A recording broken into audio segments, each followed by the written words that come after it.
Halo guys, apa kabar semuanya? Semoga kalian semua baik-baik saja ya. Selalu sehat dan banyak rezekinya. Membahas film alur cerita kali ini, ya film remaja yang cukup lumayan ya. Ya banyak lah dengan adegan, ya aduh, yaitu film Starlight ya.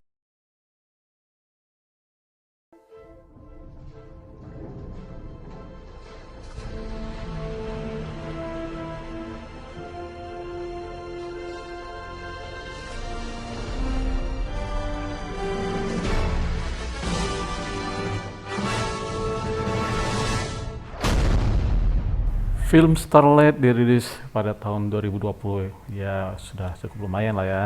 Di awal film memperlihatkan sekelompok remaja yang merayakan pesta kelulusan sekolah yang bertempat di salah satu rumah anak sekolah tersebut. Seperti biasa kalau ada pesta begini ada yang berpakaian seksi ya. Kemudian suasana berubah setelah pesta tersebut selesai karena salah seorang mereka membawa masuk cewek seksi yang pingsan ke dalam rumah itu. Apa yang terjadi selanjutnya nih guys? Ayo kita simak terus ceritanya.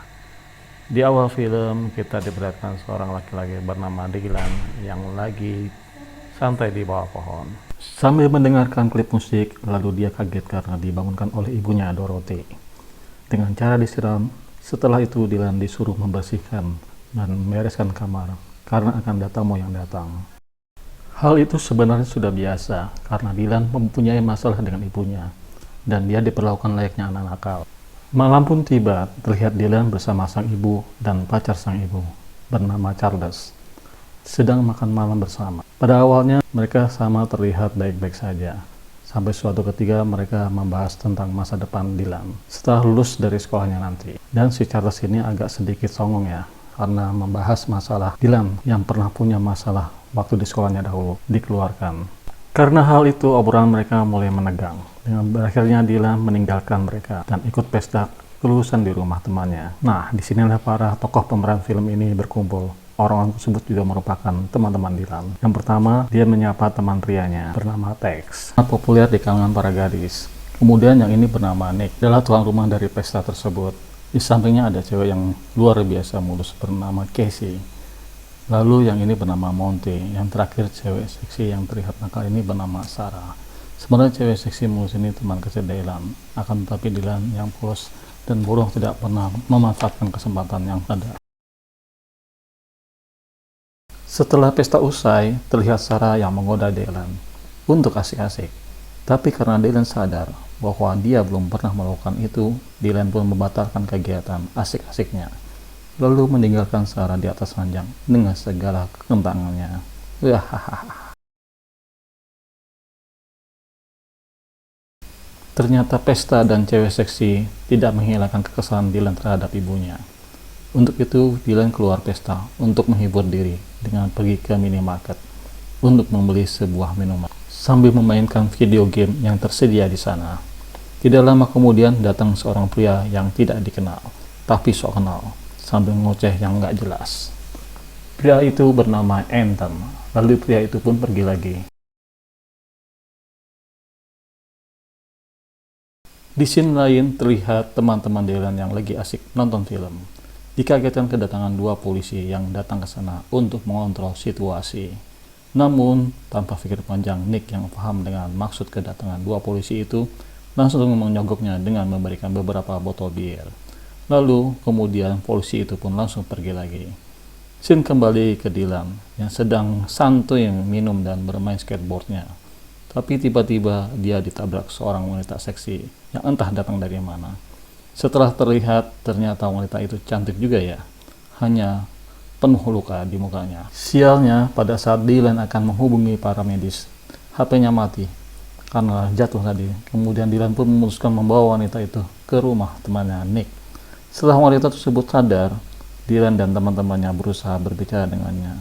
Namun, ada sedikit kejanggalan karena wanita ini tersebut melarang menghubungi polisi serta menolak untuk dibawa ke rumah sakit.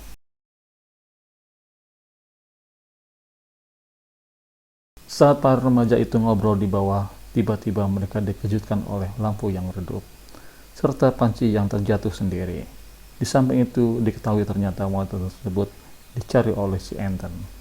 Anton yang menemukan bekas minuman Dylan langsung pergi ke minimarket terdekat. Dengan menanyakan kemana perginya Dylan kepada petugas kasir yang bernama Rahim. Lalu Rahim mengatakan tidak mengetahuinya. Diikuti scene yang memperlihatkan darah yang muncrat di kaca minimarket tersebut. Kemudian kita diperlihatkan ketika dua polisi datang menemukan mobil yang rusak akibat menabrak tiang. Dan mereka dikagetkan juga oleh Anton yang tiba-tiba saja datang, entah dari mana. Si polisi kemudian menyuruh Anton menunjukkan di mana mobilnya, serta membuka bagasi mobil tersebut. Dan saat diperiksa, tiba-tiba dari dalam bagasi keluar tangan yang sangat besar dan mengerikan membuat kedua polisi tewas seketika. Scene kembali memperlihatkan Sarah yang sedang berdandan. Tiba-tiba kaget karena dilihat sekilas wajahnya berubah menyeramkan di kaca cermin dan dia mendengar suara-suara aneh.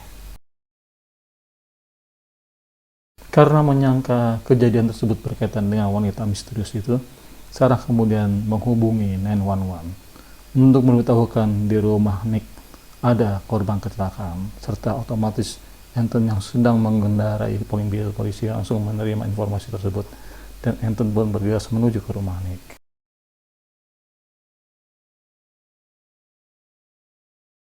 Di sisi lain, Dylan mengetahui jati diri si wanita misterius itu dari tato yang ada di bagian pinggangnya. Ternyata dia adalah penyanyi terkenal yang bernama Bibi Inhofe yang diperankan oleh aktris terkenal yaitu Scott Taylor yang sudah banyak membintangi banyak film seperti Halloween 1, Halloween 2, dan masih banyak lagi. Bibi mengatakan pada Dylan untuk tidak mengatakan kepada siapapun, termasuk teman-teman Dylan. Dan dia bertingkah seolah-olah tidak yakin tentang siapa dirinya, termasuk dengan semua aktivitas yang dia lakukan. Bibi juga mengatakan alasan kenapa dia menutupi dirinya adalah karena ada orang yang sedang mencari dirinya. Tidak lama kemudian sampailah Anton di lokasi rumah Nick, dan secara langsung dia meminta Dylan untuk membujuk Bibi segera turun.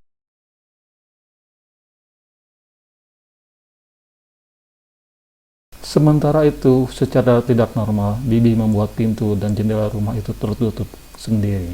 Anehnya, Anton tidak berani masuk langsung untuk menemui Bibi. Padahal Anton juga mempunyai kekuatan khusus.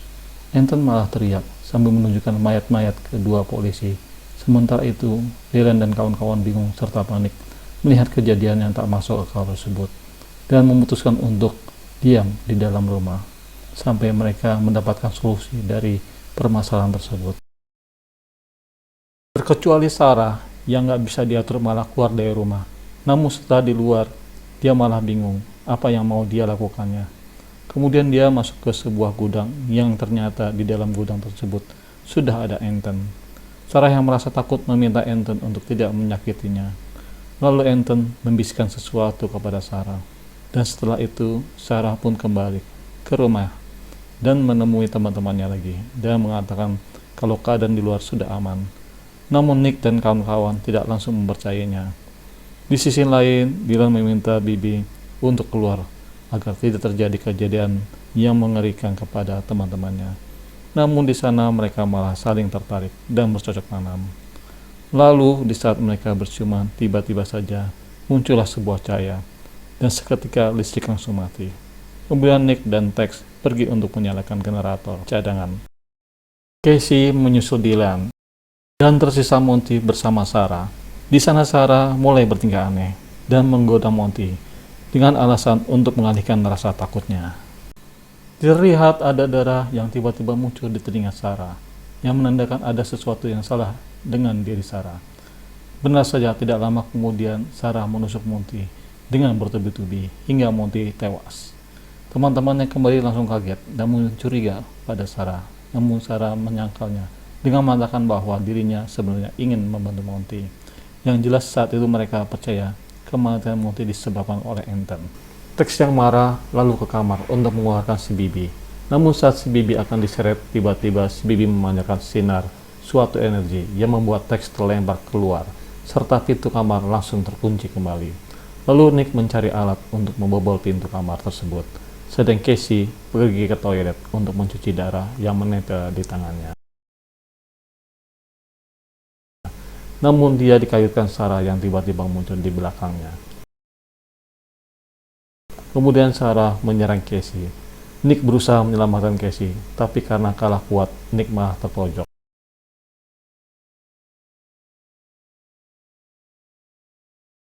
Namun dari belakang, Casey menghantamkan kapak ke tubuh Sarah, dan akhirnya Sarah pun tewas.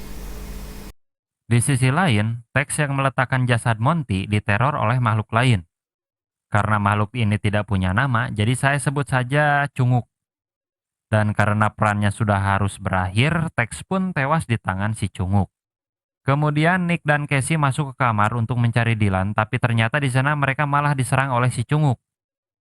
Karena kapaknya diambil si Cunguk, mereka lari ke kamar lain untuk mencari senjata lain. Alhasil Nick pun berhasil mengusir si Cunguk, lalu tak lama kemudian, Dylan dan Bibi datang ke sana. Saat itu, Nick dan Casey memutuskan untuk kabur keluar karena memang mereka sama sekali tidak setuju dengan keputusan Dylan yang tetap ingin membantu si Bibi. Namun setelah berjalan sejauh mungkin ke arah yang berlawanan dengan rumah itu, hal tak terduga pun terjadi di mana mereka malah kembali ke depan rumah itu lagi. Karena khawatir dengan Dylan, Casey kembali ke rumah tersebut dan meninggalkan Nick berada di luar. Kemudian Casey menceritakan kejadian yang dialaminya pada Dylan, dan Bibi meyakinkan bahwa hal tersebut disebabkan oleh ulah dari Anton. Tak lama kemudian, Nick pun kembali ke sana, akan tetapi sepertinya dia mengalami sesuatu yang seperti dialami oleh Sarah sebelumnya, di mana telinganya mengeluarkan semacam darah. Dan benar saja, tiba-tiba dia mencoba menghabisi Dylan. Akan tetapi, Casey yang tidak tega melihat teman masa kecilnya akan dihabisi, secara terpaksa dia lebih memilih untuk menghabisi Nick. Setelah itu, Dylan memutuskan untuk keluar bersama Bibi dan menjadikan diri mereka sebagai umpan agar Casey bisa kabur. Alhasil Casey pun bisa kabur dan meminta tumpangan pada seorang pria. Namun sepertinya nasib Casey tidak lebih baik dari teman-temannya yang sudah tewas. Soalnya terlihat telinga si sopir sama seperti Sarah dan Nick yang mengeluarkan darah yang artinya sudah pasti sopir tersebut dirasuki oleh cunguk suruhan si Anton. Sementara itu saat di hutan, Bibi mengatakan pada Dylan bahwa dirinya akan berbagi sesuatu. Lalu mereka malah mantap-mantap. Kok bisa gitu dalam keadaan genting juga. Pada saat itu Bibi mulai sadar dengan siapa dia sebenarnya, terlihat dari ekspresi serta fisiknya yang tiba-tiba bisa berubah. Kemudian dia memutuskan untuk membuat Dylan tak sadarkan diri serta menyerahkan dirinya pada Anton dengan syarat Anton harus membiarkan Dylan hidup. Hal itu dikatakan oleh Anton yang membangunkan dan mengajak Dylan untuk sedikit berbincang-bincang seputar siapa dia dan Bibi sebenarnya. Anton mengatakan kalau dirinya hanyalah seorang yang bertugas menjaga serta pengasuh si Bibi yang statusnya adalah anak dari dia atau putri dari kegelapan. Mungkin yang dimaksud dia itu adalah Raja Iblis karena bisa dilihat dari perubahan fisik si Bibi pada saat mantap-mantap, di mana kukunya memanjang, matanya menyala, serta wajahnya yang mengerikan. Sebelum pergi si Bibi memeluk Dylan sambil mengatakan, "Aku berjanji kau tak akan pernah sendiri, kau akan melihatnya." Saya gak tahu maksud dari apa yang dikatakan, tapi yang jelas sudah pasti ada makna tersirat pada kalimat tersebut. Kemudian Dylan dibuat pingsan oleh Anton, dan dalam perjalanan, Anton kembali memerankan dirinya sebagai asisten Bibi untuk mengatur semua jadwal panggungnya. Tak hanya itu, dia juga mengancam kalau si Bibi melakukan hal yang sama, maka dia akan menghabisi Dylan secara sadis. Anehnya, Bibi menanggapi hal itu dengan tersenyum dan biasa saja, serta mengatakan kalau aku tahu dengan apa yang kulakukan, sambil memegang perutnya. Artinya, scene ini menunjukkan kalau Bibi sudah sadar sepenuhnya dengan apa atau siapa dia sebenarnya. Dan sepertinya pada perut si Bibi juga ada benih-benih turunan campuran antara iblis dan manusia. Sementara itu, Dylan kaget karena tiba-tiba dia tersadar di depan rumahnya, lalu dia bergegas masuk, lanjut melihat tayangan televisi yang ternyata sedang memberitakan kematian para remaja yang diduga melakukan bunuh diri massal dalam ritual okultisme.